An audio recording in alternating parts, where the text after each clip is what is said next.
So I got a call from the client. And so I was able to go over there and perform an on-site design consultation. The biggest issue that they were having is trying to figure out where they wanted to build a wine cellar. They knew they wanted one. They just didn't have really space on the first floor that they knew of to build a wine cellar. So they were considering turning the guest bedroom into a wine cellar. However, there were two issues with that. Number one, they only wanted around 400 to 500 bottles, and within that guest bedroom, that was a huge room.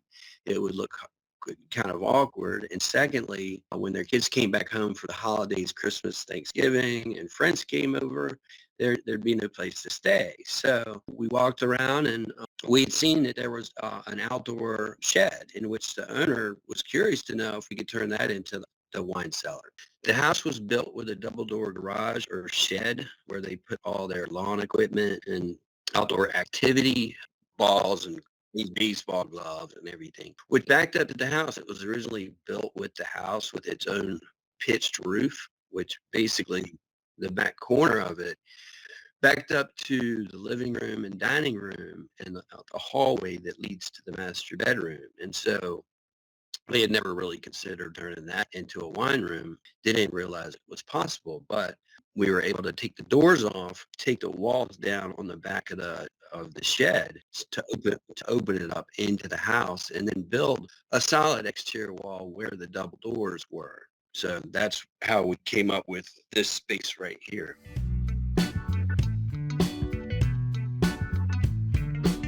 So yeah, that back wall straight ahead, there used to be the double doors there. So we took all of that out, reframed in, repaneled, and re-put siding on the exterior part.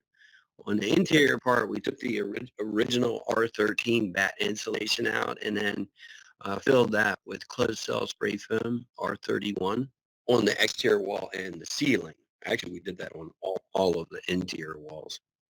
We just recommend R31 for ceilings and sun-exposed walls and R19 for interior walls, closed cell spray foam. So this is just constructed with bronze aluminum with double pane insulated glass and framed in. So the door opens.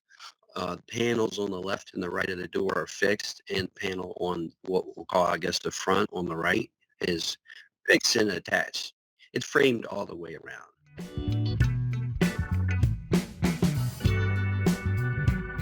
So there's a Wine Guardian ceiling mount cooling system, a DO50, with an outdoor condenser attached through the line set. And that was the biggest concern. Could we cool it properly? And it ended up being that we could. So we took the doors off of the exterior wall and then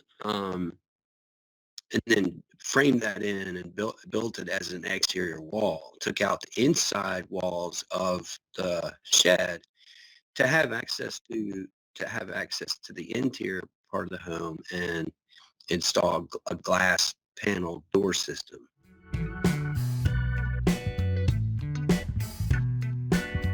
They wanted something contemporary, and we came up with a combination of parallel label forward horizontal, what we call our parallel line, and we basically married that with our wine is art. The parallel, there's single and double deep, and then the wine is art.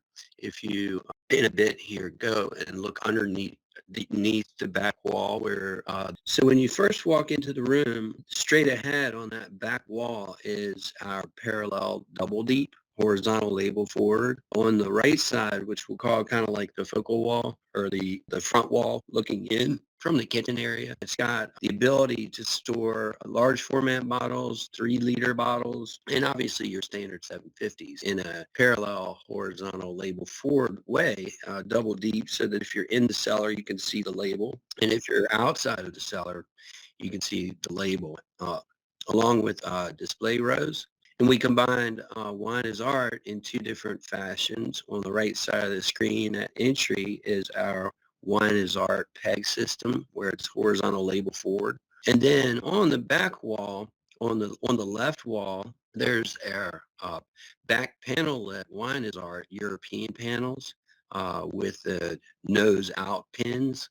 So we're utilizing 4 different styles of racking under 2 different concept of racking. So we were able to make it all kind of seamlessly come together. The end panels where the rods connect into are Richelieu product. And so it's a man-made product that basically is called Brillante, is what they selected along with black stain. So one is art with the European panel. It actually it's installed off of the wall, so it has a lip all the way around it. Has lighting that was milled into the back of it or routed in, such that it gives off kind of like a glow rather than a glare. And so it's a rope lighting that basically was routed all along the back perimeter edge of that one is art European panel. So it was a combination of a visual showpiece and to maximize capacity within the space. And so from the roof line where it angles up to below, we saw that as an opportunity to, number one, bring in something stylistic and creative, and then also increase capacity because we weren't at his 450 bottle capacity with the 3 other walls. So this was really helpful in improving capacity. Ready to add a wine cellar to your home, but not sure where in your home is best? Harvest Custom Wine Cellars and Saunas is here to make your vision a reality. Contact us today to start designing your sophisticated wine cellar.